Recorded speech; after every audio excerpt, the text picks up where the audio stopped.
ശാലോം ടിവിയും തലശ്ശേരി അതിരൂപത KCYയും ചേർന്നൊരുക്കുന്ന youth catechism of the catholic church എന്ന പ്രോഗ്രാമിലേക്ക് എല്ലാ പ്രേക്ഷകർക്കും സ്വാഗതം.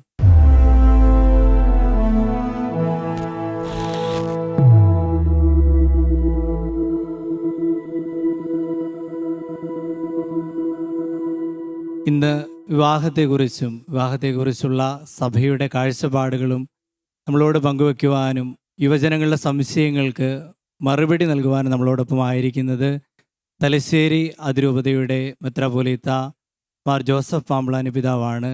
പിതാവിനെ ഏറെ ഹൃദ്യമായി സ്വാഗതം ചെയ്യുന്നു.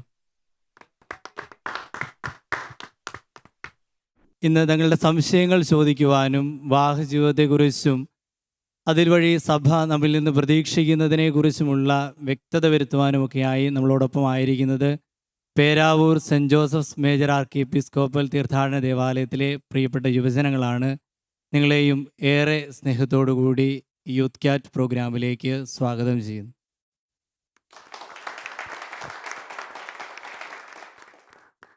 അഭിനന്ദ പിതാവേ, ഇവർ നിരവധി സംശയങ്ങളുമായിട്ടാണ് ഇന്ന് ഇവിടേക്ക് എത്തിയിരിക്കുന്നത്. വരുന്ന വഴി തന്നെ ഇവർ ധാരാളം സംശയങ്ങൾ ചോദിച്ചിരുന്നു.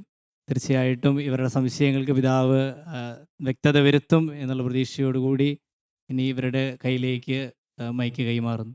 പിതാവെ, നമ്മുടെ ഈ ക്രൈസ്തവ ജീവിതത്തിലുള്ള നമ്മുടെ പുതിയ തലമുറ ഇന്ന് വിവാഹത്തിന് ശേഷം വളരെയധികം കുടുംബത്തിൽ പ്രശ്നങ്ങൾ, വഴക്കുകൾ, മാതാപിതാക്കൾ തമ്മിലും അവരുടെ കുടുംബത്തിൽ അവർ തമ്മിലും കുടുംബാംഗങ്ങൾ തമ്മിലും ഉണ്ടാകുന്നുണ്ട്. അത്തരത്തിലൊരു സാഹചര്യത്തിൽ വിവാഹബന്ധം വേർപെടുത്തേണ്ട രീതിയിൽ അത്രയധികം പ്രശ്നങ്ങൾ ഉണ്ടാകുന്ന ആ സാഹചര്യങ്ങളിൽ വിവാഹബന്ധം വേർപെടുത്തി സ്വന്തം ഇഷ്ടപ്രകാരം പോകുന്നതല്ലേ നല്ലത്? പ്രശ്നങ്ങൾ മാത്രമായിട്ടൊരു ജീവിതത്തിനേക്കാൾ. യെസ്. എന്താണ് മോൻ്റെ പേര്? ഡെൽവിൻ. ഡെൽവിൻ എന്നാ പഠിക്കുന്നേ?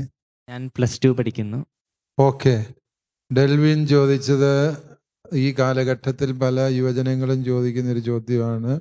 എന്നും അടിയും മലമ്പും ഒക്കെയാണ്, എന്തിനാണ് ഈ കല്യാണം, കുടുംബജീവിതം, അതിലും ഭേദം ഇത് പിരിഞ്ഞു പോകുന്നതല്ലേ എന്ന്. തീർച്ചയായും കുടുംബജീവിതം എന്ന് പറയുന്നത് കലഹവും ഭിന്നതയും കയ്യേറ്റവും ഒക്കെയാണ് എങ്കിൽ അത് കുടുംബജീവിതമല്ല. എന്താണ് വിവാഹ ജീവിതത്തിൽ ഇങ്ങനെയുള്ള പ്രതിസന്ധികൾ സംഭവിക്കുന്നത് എന്ന് ചോദിച്ചാൽ, വിവാഹത്തിൻ്റെ പവിത്രതയും അതിലൂടെ ദൈവം വയ്ക്കുന്ന യഥാർത്ഥമായ രക്ഷാകര മൂല്യങ്ങളും കുടുംബത്തെക്കുറിച്ചുള്ള ദൈവത്തിൻ്റെ പദ്ധതിയെയും കുറിച്ച് വേണ്ടത്ര അറിവോ പരിചയമോ അതുപോലെ തന്നെ വിവാഹ ജീവിതത്തെക്കുറിച്ച് വേണ്ടത്ര മുന്നൊരുക്കങ്ങളോ ഇല്ലാതെ യുവജനങ്ങൾ വിവാഹത്തിലേക്ക് പ്രവേശിക്കുന്നതാണ് അടിസ്ഥാനപരമായ കാര്യം. വിവാഹത്തിൻ്റെ പ്രശ്നമല്ല യഥാർത്ഥത്തിൽ, മറിച്ച് ഓരോ വ്യക്തിയും തൻ്റെ തന്നെ സ്വാർത്ഥതയെയും തന്നിലെ പാപാവസ്ഥകളെയും തന്നിലെ ദുശീലങ്ങളെയും അതിജീവിക്കാൻ പരിശ്രമിക്കാത്തതാണ് അടിസ്ഥാനപരമായ പ്രശ്നം. ഇപ്പം ഡെൽവിൻ ആലോചിച്ചാൽ മനസ്സിലാകും, നമ്മുടെ കുടുംബങ്ങളിൽ പലപ്പോഴും വഴക്കുണ്ടാക്കുന്നതിൻ്റെ ഒരു പ്രധാന കാരണം മദ്യപാനം, ലഹരി വസ്തുക്കളുടെയൊക്കെ ഉപയോഗം. ഇത് കുടുംബങ്ങളിലെ ഒരു പ്രധാന കലാപ കാരണമായിട്ട് മാറാറുണ്ട്. യഥാർത്ഥത്തിൽ ഒരു വ്യക്തി ആ മദ്യപാനം അല്ലെങ്കിൽ ലഹരി വസ്തുക്കളുടെ ഉപയോഗം എന്ന ആ പ്രതിസന്ധിയിൽ നിന്ന് മാറി നിൽക്കാനാണ് പരിശ്രമിക്കുന്നത്. വിവാഹത്തിൽ നിന്ന് മാറി നിൽക്കാനല്ല പരിശ്രമിക്കേണ്ടത്. യഥാർത്ഥ പ്രശ്നം എന്താണ് എന്ന് മനസ്സിലാക്കി അതിൽ നിന്ന് മാറി നിൽക്കാനാണ് ശ്രമിക്കുന്നത്. അതുപോലെ തന്നെ വിവാഹം എന്നത് ഒരു സ്ത്രീയും ഒരു പുരുഷനും തമ്മിലുള്ള ജീവിതകാലം മുഴുവൻ നീണ്ടു നിൽക്കുന്ന അഭേദ്യമായൊരു ബന്ധമാണ്. അതിനിടയിൽ മൂന്നാമതൊരാൾ കടന്നു വന്നു എന്ന് വിചാരിക്കുക. ഒരുപക്ഷെ ഭർത്താവിനാകാം മറ്റൊരു സ്ത്രീയോട് താല്പര്യം തോന്നി തുടങ്ങിയ, ഭാര്യയ്ക്ക് മറ്റൊരു പുരുഷനോട് താല്പര്യം തോന്നി തുടങ്ങിയിട്ടുണ്ടാകും. അത് വിവാഹ ജീവിതത്തിൽ വലിയ ഭിന്നതയ്ക്കും കലഹത്തിനും കാരണമാകും. അവിടെ യഥാർത്ഥത്തിൽ തിരുത്തപ്പെടേണ്ടത് എന്താണ്? നമ്മുടെ ഉള്ളിലേക്ക്, ഈ വിവാഹമെന്ന ബന്ധത്തിനുള്ളിലേക്ക് ക്ഷണിക്കപ്പെടാത്ത അതിഥിയായി കടന്നു വന്ന ആ വ്യക്തിയെ ഒഴിവാക്കുക എന്നുള്ളതാണ് ആ കലഹം മാറ്റാനുള്ള അടിസ്ഥാനപരമായ കാരണം. ശരിക്കും വിവാഹം എന്ന കൂദാശയുടെ പവിത്രത നമ്മൾ മനസ്സിലാക്കി കഴിയുമ്പോൾ ദൈവമാണ് ദമ്പതികൾക്ക് ജീവിത പങ്കാളിയെ കണ്ടെത്തി നൽകുന്നത്. മനുഷ്യൻ ഏകനായിരിക്കുന്നത് നന്നല്ല എന്ന് കണ്ട ദൈവം അവന് ചേർന്ന ഇണയെയും തുണയെയും നൽകി എന്നാണ് ഉൽപ്പത്തി പുസ്തകം പറഞ്ഞു തരുന്നത്. ശരിക്കും ദൈവത്തിൻ്റെ പദ്ധതിയാണ് ജീവിത പങ്കാളിയെ കണ്ടെത്തി നൽകുക എന്ന് പറയും. ദൈവം കണ്ടെത്തി നൽകിയാൽ അത് ഏറ്റവും അനുയോജ്യമായതിനെ ദൈവം കണ്ടെത്തി നൽകിയത്. അതുകൊണ്ട് ഇതൊരു കൂദാശയാകുമ്പോൾ ഇതിലെ ദൈവീകമായ പദ്ധതിയെ മനസ്സിലാക്കാൻ കഴിയാതെ പോകുന്നത് കൊണ്ടാണ് പലപ്പോഴും വിവാഹ ജീവിതം കലഹത്തിലെത്തുന്നത്. ഇനി മനുഷ്യരാണ് പ്രതിസന്ധികൾ അവിചാരിതമായി അപ്രതീക്ഷിതമായി സംഭവിച്ചെന്നിരിക്കുക. ഉടനെ അത് ഡിവോഴ്സിലേക്ക് നീങ്ങുകയല്ല ചെയ്യേണ്ടത്. എന്ത് ചെയ്യണം? അത് ഉത്തരവാദപ്പെട്ടവരുമായിട്ടൊക്കെ സംസാരിക്കുക, നല്ല കൗൺസിലിങ്ങുകൾക്ക് വിധേയമാകുക. ഫാമിലി കൗൺസിലിംഗ് ഉണ്ട്, കപ്പിൾ കൗൺസിലിങ്, അതൊക്കെ ഇന്നത്തെ കാലത്ത് വളരെ ഡെവലപ്പ് ചെയ്തിരിക്കുന്നതാണ്. ഓരോരുത്തരും ദമ്പതികൾ പരസ്പരം മനസ്സിലാക്കണം എവിടെയാണ് തങ്ങൾക്ക് തെറ്റുപറ്റിയത്, അതെങ്ങനെയാണ് തിരുത്താൻ സാധിക്കുക. പ്രത്യേകിച്ച് മക്കൾ ജനിച്ചു കഴിഞ്ഞ കാലമാണ് എങ്കിൽ ആ മക്കൾക്ക് വേണ്ടിയുള്ള കരുതലുകൾ എങ്ങനെ നമ്മൾ നടത്തണം തുടങ്ങിയ നിരവധിയായ കാര്യങ്ങളെക്കുറിച്ചുള്ള ശരിയായ വിചിന്തനങ്ങളും അതുപോലെ ദൈവത്തോടുള്ള ആലോചന ചോദിക്കലുകളും ഈ കുടുംബജീവിതത്തിൻ്റെ ഭദ്രതയ്ക്ക് ആവശ്യമായ കാര്യമാണ്. ക്ഷമിക്കാനും വിട്ടുവീഴ്ച ചെയ്യാനും ഒക്കെ ചെറുപ്പം മുതലേ നിങ്ങൾ പരിശീലിച്ചു തുടങ്ങണം. യുവജനങ്ങൾ എല്ലാറ്റിനും വാശി പിടിച്ച് കലഹിക്കുന്നവരായി കഴിഞ്ഞാൽ കുടുംബജീവിതത്തിൽ അത് തന്നെയാകും. ക്ഷമിക്കാൻ, വിട്ടുവീഴ്ച ചെയ്യാൻ, മറക്കാൻ, അതൊക്കെ നമ്മുടെ ജീവിതത്തിൽ അത്യാവശ്യമാണ്. To forget and to forgive, ഇതൊക്കെയും വിവാഹ ജീവിതത്തെ സുന്ദരമാക്കുന്ന അടിസ്ഥാന മനോഭാവങ്ങളാണ്. ആ മനോഭാവങ്ങൾ ചെറുപ്പം മുതലേ നമ്മൾ ആർജിച്ചെടുക്കുക. ഒരിക്കലും വിവാഹം രണ്ടുപേര് തമ്മിലുള്ള കൂട്ടായ്മയാണ് എന്ന് പറയുമ്പോഴും ആ വ്യക്തിയായി തന്നെ ഇരിക്കുന്നത്. ജീവിത പങ്കാളിയെ എൻ്റെ ഇഷ്ടങ്ങൾക്കനുസരിച്ച് പൂർണ്ണമായും രൂപപ്പെടുത്തിയെടുക്കാം എന്ന് വിചാരിക്കുന്നിടത്താണ് ദാമ്പത്യം കലഹത്തിലാകുന്നത്. മറിച്ച് ജീവിത പങ്കാളിയെ ആ വ്യക്തി ആയിരിക്കുന്ന അവസ്ഥയിൽ അംഗീകരിക്കുക. കുറവുകളുണ്ടാകും, പോരായ്മകൾ കാണും, നമ്മളുടെ സങ്കല്പത്തിന് ചേർന്ന വിധത്തിലായിരിക്കുകയല്ല ഒരുപക്ഷെ പങ്കാളിയുടെ പ്രവർത്തനങ്ങളും പെരുമാറ്റങ്ങളും. ആ വ്യക്തി ആയിരിക്കുന്ന അവസ്ഥയിൽ അംഗീകരിച്ച് സ്നേഹിക്കുമ്പോഴാണ് ദാമ്പത്യം വിജയത്തിലേക്ക് നീങ്ങുക. അതുകൊണ്ട് ഡെൽവിൻ ചോദിച്ചതുപോലെ പ്രശ്നങ്ങൾ ഉണ്ടാക്കുന്നതിനേക്കാളും നല്ലത് പിരിഞ്ഞു പോകുന്നതല്ലേ എന്ന് ചോദിച്ചാൽ, വിവാഹത്തിൽ പരിശുദ്ധ കത്തോലിക്ക സഭയുടെ കാഴ്ചപ്പാടിൽ വിവാഹബന്ധം ദൈവം യോജിപ്പിച്ചതാണ്. അത് മനുഷ്യൻ വേർപെടുത്താൻ പാടില്ല. ആ ബന്ധത്തിൽ ഏതെങ്കിലും തരത്തിലുള്ള ആ ബന്ധത്തിലേക്ക് കടന്നു വരുന്നതിൽ ഏതെങ്കിലും വിധത്തിൽ ശരിയല്ലാത്ത കാര്യങ്ങൾ സംഭവിച്ചിട്ടുണ്ട് എങ്കിൽ അങ്ങനെ ഒരു ബന്ധം യഥാർത്ഥത്തിൽ നടന്നില്ല എന്ന് സഭ പ്രഖ്യാപിക്കും. അല്ലാതെ ദൈവം യോജിപ്പിച്ച ഒരു വിവാഹ ബന്ധത്തെ വേർപെടുത്താൻ സഭയ്ക്ക് അധികാരമില്ല. അതാണ് സത്യം.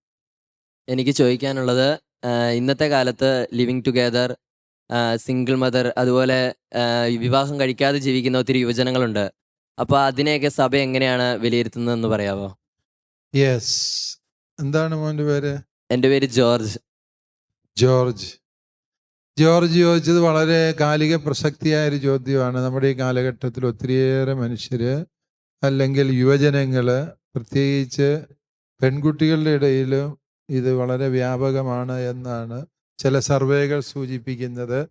വിവാഹമൊന്നും ആവശ്യമില്ല, ഇതൊക്കെ ചുമ്മാ ഭാരമാണ്, ബാധ്യതയാണ്, ഇതൊന്നും നമുക്ക് എന്തിനാണ് ഈ വയ്യാവേലികൾ എടുത്ത് തലവെക്കുന്നത് എന്ന് ചിന്തിക്കുന്നവരുടെ എണ്ണം കൂടിക്കൂടി വരുന്നു എന്ന് പറയുന്നത് സത്യമാണ്. പക്ഷെ ഒരാൾ അങ്ങനെ വിവാഹം കഴിക്കുന്നില്ല എന്നൊരാൾ തീരുമാനിച്ചാൽ ആ തീരുമാനത്തെക്കുറിച്ച് സഭയ്ക്ക് അതിനെ സഭ ബഹുമാനിക്കുന്നു. ഒരു വ്യക്തി വിവാഹം കഴിക്കുന്നില്ല, ഏകസ്ഥയായി ജീവിക്കാൻ തീരുമാനമെടുത്തു. അത് ആ വ്യക്തിയുടെ സ്വതന്ത്രമായ തീരുമാനമാണ്. സഭ അതിനെ ബഹുമാനിക്കുന്നു. പക്ഷേ അതിൻ്റെ കാരണങ്ങൾ എന്തൊക്കെയാണ് എന്നുള്ളതാണ് അടിസ്ഥാനപരമായ പ്രശ്നം. എനിക്ക് പുരുഷന്മാരുമായിട്ടുള്ള ജീവിതം താല്പര്യമില്ല, പുരുഷകുലത്തെ ഞാൻ വെറുക്കുന്നു എന്ന് പറഞ്ഞ് ഒരു പെൺകുട്ടി വിവാഹം കഴിക്കാതിരിക്കുമ്പോൾ അത് ഒരു മാനസികമായ പരിമിതിയാണ്. ആ പരിമിതിയെ അതിജീവിക്കാൻ ആ വ്യക്തിയെ സഹായിക്കേണ്ടതുണ്ടാകാം ചിലപ്പം. അതല്ല എങ്കിൽ ഗർഭധാരണം, പ്രസവം, അതൊക്കെ വളരെ കോംപ്ലിക്കേറ്റഡ് ആണ്. അതിനെക്കുറിച്ചുള്ള ഭയം നിമിത്തം വിവാഹം വേണ്ട എന്ന് വയ്ക്കുന്ന പെൺകുട്ടികളുണ്ട്. അതും ശരിയായ അവബോധത്തിലൂടെ അവരെ തിരുത്തിയെടുക്കേണ്ടതാണ്. കാരണം മനുഷ്യനെ ദൈവം സൃഷ്ടിച്ചപ്പോൾ പറഞ്ഞു, സന്താനപുഷ്ടിയുള്ളവരായി പെരുകണം, ഭൂമിയിൽ കീഴടക്കണം എന്ന് ഉൽപ്പത്തി പുസ്തകം 1:27 പറഞ്ഞു. അതുകൊണ്ട് ഈ വിവാഹവും വിവാഹത്തിലൂടെയുള്ള ദൈവത്തിൻ്റെ സൃഷ്ടികർമ്മത്തിലുള്ള പങ്കാളിത്തവും രക്ഷാകര പദ്ധതിയുടെ ഭാഗമാണ് എന്ന അവബോധം നമ്മുടെ യുവജനങ്ങൾക്ക് കൂടുതലായി നൽകേണ്ടതുണ്ട്. പകരം അവര് ചിലപ്പോഴൊക്കെ തിരഞ്ഞെടുക്കുന്ന വഴികൾ, അതിനെക്കുറിച്ച് സഭയ്ക്ക് വളരെ കൃത്യമായ കാഴ്ചപ്പാടുകളുണ്ട്. കൂടിത്താമസം എന്ന് പറയുന്ന കോഹാബിറ്റേഷൻ, വിവാഹബന്ധത്തിൻ്റെ ഉടമ്പടികളൊന്നുമില്ലാതെ സ്ത്രീയും പുരുഷനും ഒരുമിച്ച് താമസിക്കുന്നു. അവ കുറേ കാലം താമസിച്ച് കഴിഞ്ഞ് അതിൽ മക്കളുണ്ടായാൽ മക്കളെ അവരുടെ വഴിക്ക് വിടുന്നു. അവർക്ക് മറ്റൊരാളിൽ താല്പര്യം തോന്നുമ്പോൾ അടുത്ത ബന്ധത്തിലേക്ക് കടന്നു പോകുന്നു. അപ്രകാരമുള്ള ജീവിത ശൈലി തികച്ചും നിരുത്തരവാദപരമായ ശൈലിയും ദൈവത്തിൻ്റെ രക്ഷാകര പദ്ധതിയോടുള്ള വെല്ലുവിളിയുമായിട്ടാണ് സഭ അതിനെ മനസ്സിലാക്കുന്നത്. അതുകൊണ്ട് അപ്രകാരം ജീവിക്കുമ്പോൾ ഒരു വ്യക്തി സമൂഹത്തോടുള്ള ഉത്തരവാദിത്വം നിറവേറ്റുന്നില്ല, വരും തലമുറയോടുള്ള ഉത്തരവാദിത്വം നിറവേറ്റുന്നില്ല എന്നുള്ളതാണ് അടിസ്ഥാനപരമായ കാര്യം. സ്വതന്ത്രമായ മനസ്സോടെ ഒരു വ്യക്തി വിവാഹം വേണ്ട എന്ന് വയ്ക്കുന്നതിനെ സഭ ആദരിക്കുന്നു. അതേസമയം മറ്റെന്തെങ്കിലും തെറ്റായ ചിന്തകൾ വഴിയാണ് അവരെ അതിൽ നിന്ന് തിരുത്താൻ സഭ പരിശ്രമിക്കും. അതല്ല, പകരം പാപകരമായ വഴികളാണ് ഒരു വ്യക്തി തിരഞ്ഞെടുക്കുന്നത് എങ്കിൽ അത് തെറ്റാണ് എന്നും സഭ വ്യക്തമായി പഠിപ്പിക്കുന്നുണ്ട് എന്നുള്ളത് നമ്മൾ തിരിച്ചറിയണം. ഇവര് തമ്മിൽ കുറച്ചു നാൾ ഒരുമിച്ച് താമസിച്ച് സ്നേഹം അസ്തമിച്ചു പിരിഞ്ഞുപോയി. ആ കുഞ്ഞുങ്ങളുടെ കാര്യം ആര് നോക്കും? അതാണ് വരും തലമുറയോടുള്ള കരുതല് എന്ന് പറയുന്നത്. ചില ധാർമ്മിക ദൈവശാസ്ത്രജ്ഞന്മാർ അതിനെ തേർഡ് പേഴ്സൺ എത്തിക്സ് എന്ന് പറയും. ഞാനും നീയും തമ്മിൽ മാത്രമല്ല ധാർമ്മികത, വരാനിരിക്കുന്ന തലമുറയോടും നമുക്കൊരു ധാർമ്മിക ബന്ധമുണ്ട്, ധാർമ്മിക ഉത്തരവാദിത്വമുണ്ട്. ആ ഉത്തരവാദിത്വം നമ്മൾ നിറവേറ്റണം. നമ്മൾ എന്തുകൊണ്ടാണ് പ്രകൃതിയെ സംരക്ഷിക്കണമെന്ന് പറയുന്നത്? നമുക്ക് കുറെ പേർക്ക് കുറച്ചു കാലം ജീവിച്ചാൽ പോരാ, വരും തലമുറയ്ക്ക് വേണ്ടി കൂടി ഈ പ്രകൃതിയെ നമ്മൾ സംരക്ഷിക്കേണ്ടതുണ്ട്. അതുകൊണ്ടാണ് പ്രകൃതിയെ അനിയന്ത്രിതമായി ചൂഷണം ചെയ്യരുത് എന്ന് നമ്മൾ പറയുന്നത്. സമാനമായി നമുക്ക് പറയാൻ സാധിക്കും, ഒരു യുവാവിനും യുവതിക്കും തൻ്റെ ശരീരത്തിൻ്റെ സന്തോഷങ്ങൾ മാത്രം തേടാനുള്ളതല്ല ലൈംഗികതയും വിവാഹ ആഭിമുഖ്യങ്ങളും, മറിച്ച് വരും തലമുറയോടുള്ളൊരു ഉത്തരവാദിത്വം അതിൻ്റെ പിന്നിലുണ്ട് എന്ന് നാം മനസ്സിലാക്കും. അതല്ല എങ്കിൽ ദൈവീക പദ്ധതി പ്രകാരം മറ്റ് ജീവിതാന്തസ്സുകൾ തിരഞ്ഞെടുക്കുന്നു. ഇപ്പൊ ബ്രഹ്മചര്യവ്രതം അനുഷ്ഠിച്ച് ജീവിക്കാൻ ഒരാൾ തീരുമാനിക്കുന്നു, അത് ആ വ്യക്തിയുടെ സ്വതന്ത്രമായ തീരുമാനമാണ് എങ്കിൽ സഭ അതിനെയും ആദരിക്കുന്നു, ബഹുമാനിക്കുന്നു. അല്ലാത്ത ചിന്താഗതികൾ വാസ്തവത്തിൽ അനാവശ്യ ഭയത്തിൽ നിന്നുത്ഭവിക്കുന്നതും നിരുത്തരവാദപരമായ തീരുമാനങ്ങളിൽ നിന്നുണ്ടാകുന്നതും അതുപോലെ തന്നെ വരും തലമുറയോട് കരുതലില്ലാത്ത സ്വാർത്ഥതയിൽ നിന്ന് ഉത്ഭവിക്കുന്നതുമാണ് എന്ന് കരുതേണ്ടി വരും. പിതാവേ, വിവാഹം എന്നത് സ്ത്രീയും പുരുഷനും തമ്മിലുള്ള ഒരു സ്നേഹത്തിന്റെ ഉടമ്പടിയാണല്ലോ. അപ്പൊ ഇന്നത്തെ നമ്മുടെ ക്രൈസ്തവ സമൂഹത്തില് ജോലി ആവശ്യങ്ങൾക്ക് വേണ്ടി പലരും രജിസ്റ്റർ ഓഫീസുകളിൽ വെച്ച് വിവാഹം നടത്തിയിട്ട് പുറം രാജ്യങ്ങളിലേക്ക് പോകുന്നുണ്ട്. പിന്നീട് അതിനുശേഷം കുറച്ചു കാലം അവർ ഒരുമിച്ച് ജീവിച്ചതിന് ശേഷം അവർക്ക് വിവാഹം എന്ന കൂദാശ സ്വീകരിക്കണമെന്ന് തോന്നുകയും അവർ അതിലേക്ക് വരികയും ചെയ്യുമ്പോൾ അവരുടെ ജീവിതത്തിൽ ഈ വിവാഹം എന്ന കൂദാശയ്ക്ക് എത്രത്തോളം പ്രാധാന്യമുണ്ടാകും, പ്രസക്തി ഉണ്ടാകും? അതായത് ജോലി ആവശ്യങ്ങൾക്ക് വേണ്ടി ഇപ്പോൾ പല ആളുകളും വിദേശങ്ങളിലേക്ക് പോകുന്നു എന്നുള്ളതൊരു സ്വാഭാവിക സംഭവമായി മാറിയിട്ടുണ്ട്. സഭ എപ്പോഴും തൻ്റെ മക്കളുടെ ആത്മീയ ആവശ്യങ്ങളെക്കുറിച്ച് ഒരമ്മയുടെ കരുതലോടെയാണ് പരിഗണന നൽകുന്നത് എന്ന് നമ്മൾ തിരിച്ചറിയാം. ഇപ്രകാരം വിസ ആവശ്യങ്ങൾക്ക് വേണ്ടി നേരത്തെ വിവാഹം രജിസ്റ്റർ ചെയ്യേണ്ടി വരുന്ന സാഹചര്യങ്ങൾ ഇന്ന് വളരെ വ്യാപകമാണ്. അത്തരം സന്ദർഭങ്ങളിൽ സഭ അത് അനുവദിക്കുന്നുണ്ട്. വിവാഹം രജിസ്റ്റർ ചെയ്യാം, പക്ഷേ അതിന് ചില വ്യവസ്ഥകളുണ്ട്. ഒന്നാമത്തെ വ്യവസ്ഥ എന്ന് പറയുന്നത് അവർ ഒരുമിച്ച് താമസിക്കാൻ പാടില്ല. കൗദാശികമായി വിവാഹം സ്വീകരിക്കുന്നത് വരെയും അവരൊരുമിച്ച് താമസിക്കില്ല എന്നുള്ളതും, അതുപോലെ വിവാഹപൂർവ വിശുദ്ധി സംരക്ഷിക്കും എന്നുമുള്ള സത്യവാങ്മൂലത്തിന്മേലാണ് സഭ അത് നൽകുക. രണ്ടാമത്തെ വ്യവസ്ഥ സാധിക്കുന്ന ഏറ്റവും അടുത്ത സന്ദർഭത്തിൽ എന്ന് പറഞ്ഞാൽ മറ്റ് വിസ സംബന്ധമായതും കാര്യങ്ങൾ ക്രമീകരിക്കപ്പെട്ട് കഴിഞ്ഞാൽ വിവാഹമെന്ന കൂദാശ സ്വീകരിക്കാൻ സന്നദ്ധമാണ് എന്നുള്ളതിൻ്റെ വെളിച്ചത്തിൽ ഇത് സഭ അനുവദിക്കാറുണ്ട്. അതുകൊണ്ട് ഇപ്രകാരം ഒരു അനുവാദം നൽകുമ്പോൾ അയ്യോ രജിസ്റ്റർ കല്യാണം നടത്താൻ സഭ അനുവദിച്ചു, പിന്നെ വിവാഹത്തിന് എന്ത് പ്രസക്തി എന്ന് നിങ്ങൾക്ക് പെട്ടെന്ന് തോന്നാമെങ്കിലും കാലഘട്ടത്തിൻ്റെ ആവശ്യങ്ങളെ മുൻനിർത്തി സഭയാകുന്ന അമ്മ എടുത്ത ചില തീരുമാനങ്ങളാണിത്. ഈ തീരുമാനങ്ങൾ ഏകപക്ഷീയമായി അവർക്ക് തീരുമാനിക്കാവുന്നതല്ല. അങ്ങനെ ഒരു ആവശ്യം വന്നു കഴിയുമ്പോൾ അവരുടെ ഇടവപ്പള്ളി വികാരിയച്ഛൻ്റെ സാക്ഷ്യപത്രത്തോടുകൂടി അവരവരുടെ രൂപതാ കച്ചേരിയിൽ അപേക്ഷ കൊടുക്കുകയും രൂപതാധ്യക്ഷനിൽ നിന്ന് അനുവാദം മേടിച്ചുകൊണ്ടാണ് ഇപ്രകാരം ഒരു കാര്യത്തിന് നമ്മൾ അനുവദിക്കുന്നത്. ഇപ്രകാരം അത് രജിസ്റ്ററിൽ രേഖപ്പെടുത്തേണ്ടി വരുമ്പോൾ രജിസ്റ്ററിൽ എപ്പോഴും കൂദാശാപരമായി വിവാഹം നടന്ന ആ തീയതി മാത്രമേ നമ്മുടെ വിവാഹ രജിസ്റ്ററിൽ ഉണ്ടാവുകയുള്ളൂ. റിമാർക്ക് കോളത്തിൽ, അങ്ങനെ ഒരു കോളമുണ്ട്, ആ കോളത്തിൽ ചിലപ്പോൾ ഇതെഴുതാം, ഇവരെ ഇന്ന അനുവാദപ്രകാരം ഇവര് ഇത്രാം തീയതി രജിസ്റ്റർ മാര്യേജ് കഴിച്ചിരുന്നു എന്ന് രേഖപ്പെടുത്തും.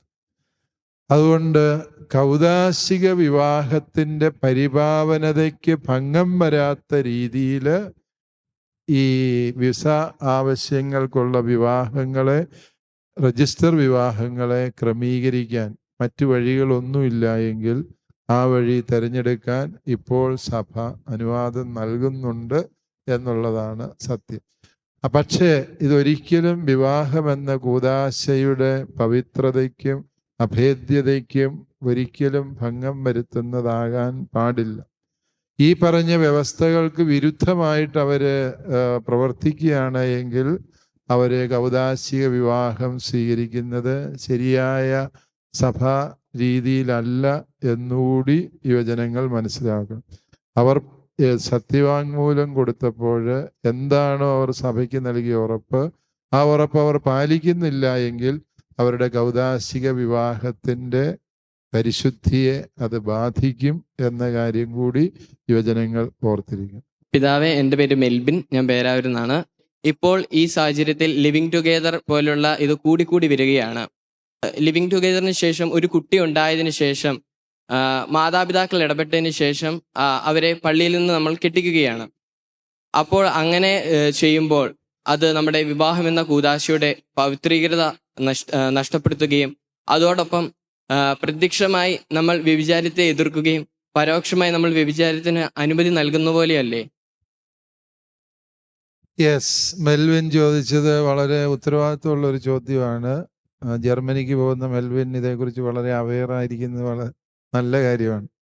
ഇങ്ങനെ കൂടിത്താമസത്തിലൂടെ കുഞ്ഞുങ്ങൾക്ക് ജന്മം നൽകുകയും കൗദാശിക വിവാഹത്തിൽ നിന്ന് അകന്നു നിൽക്കുകയും ചെയ്ത ചെറുപ്പക്കാർ പിന്നീട് മാതാപിതാക്കളൊക്കെ ഇടപെട്ട് അവരുടെ വിവാഹം പള്ളിയിൽ വെച്ച് കൗദാശികമായി നടത്തുന്ന ഒരു സാഹചര്യം വരുന്നു. ആ സാഹചര്യം വരുമ്പോൾ നമ്മൾ വ്യഭിചാരം എന്ന തിന്മയെ പരോക്ഷമായെങ്കിലും ന്യായീകരിക്കുകയല്ലേ ചെയ്യുന്നത് എന്ന് ചോദിച്ചാൽ ആ അവസാനത്തെ പോയിന്റിൽ മാത്രമേ നമ്മൾ വിയോജിക്കുന്നുള്ളൂ. അവർ ചെയ്യുന്ന പ്രവൃത്തി തെറ്റാണ്. പക്ഷേ അവരുടെ വിവാഹം ആശീർവദിക്കുന്നതിലൂടെ സഭ വ്യഭിചാരത്തെ ന്യായീകരിക്കുകയല്ല, അവർ ആ ഒരു വ്യഭിചാരാവസ്ഥയിൽ തുടരാതിരിക്കാൻ അവരെ വിവാഹമെന്ന കൂദാശയുടെ വിശുദ്ധ മണ്ഡലത്തിലേക്ക് പ്രവേശിപ്പിക്കുകയാണ് ചെയ്യുന്നത്. ഇവിടെ നമ്മൾ മെൽവിൻ ചോദിച്ചതുപോലെ അത്തരം സാഹചര്യങ്ങൾ പലയിടത്തും ഉണ്ടാകുന്നുണ്ട് എന്നുള്ളത് വസ്തുതാപരമാണ്. യുവജനങ്ങളാണ് ഈ കാര്യത്തിൽ ശ്രദ്ധ വയ്ക്കേണ്ടത്. വിവാഹത്തിൻ്റെ സംശുദ്ധി, നമ്മുടെ ശരീരം പരിശുദ്ധമായി സൂക്ഷിക്കുകയും പരിശുദ്ധമായ മനസ്സോടെ നിർമ്മലമായ ശരീരത്തോടെ വിവാഹവേദിയിൽ അണയുക എന്ന് പറയുന്നത് ഓരോ യുവാവിൻ്റെയും യുവതിയുടെയും ഉത്തരവാദിത്വമാണ്. അതിലേതെങ്കിലും തരത്തിലുള്ള വീഴ്ചകളും കുറവുകളും പറ്റിപ്പോയി എങ്കിൽ ആ വ്യക്തികളെ എന്നേക്കുമായി കൈവിടണം എന്ന് സഭ ഒരിക്കലും ചിന്തിക്കുന്നില്ല. മറിച്ച് അവരവരുടെ തെറ്റ് മനസ്സിലാക്കി തിരുത്താൻ തയ്യാറാകുമ്പോൾ സ്നേഹമയ്യായ ഒരു അമ്മയെപ്പോലെ സഭ അവരെ ചേർത്ത് പിടിക്കാൻ ആഗ്രഹിക്കുന്നു.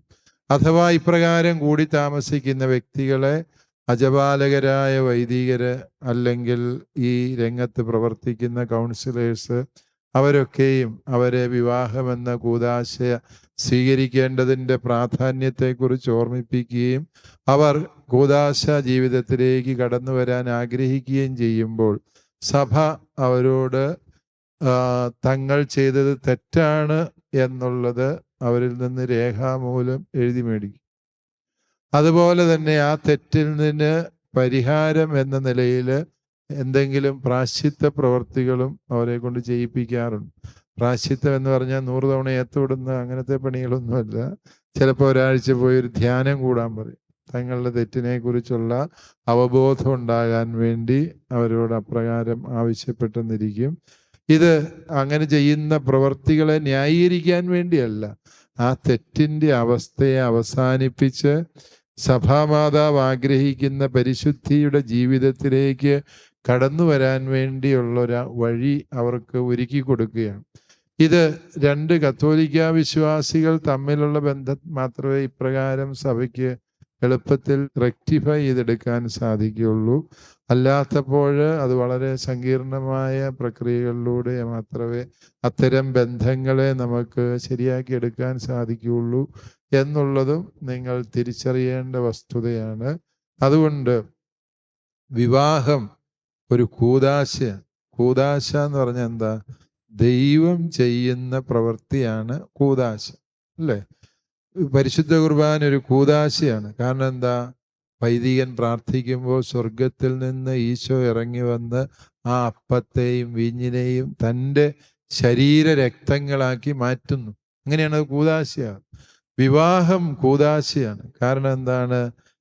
ഈ വിവാഹ സമ്മതം നടത്തുന്ന വരനിലും വധുവിലും ഈശോ കടന്നു വന്ന് അവരെ ഒരിക്കലും പിരിയാത്ത ബന്ധത്താൽ ഒന്നിപ്പിക്കുന്ന ദൈവത്തിൻ്റെ അത്ഭുത പ്രവൃത്തിയാണ് വിവാഹമെന്ന കൂദാശ. അത് യോഗ്യതയോടെ സ്വീകരിക്കണമെങ്കിൽ നമ്മളുടെ മനസ്സും ശരീരവും സംശുദ്ധമായി നമ്മൾ സൂക്ഷിക്കേണ്ടതുണ്ട് എന്നുള്ളത് എല്ലാ യുവജനങ്ങളും തിരിച്ചറിയേണ്ടതാണ്.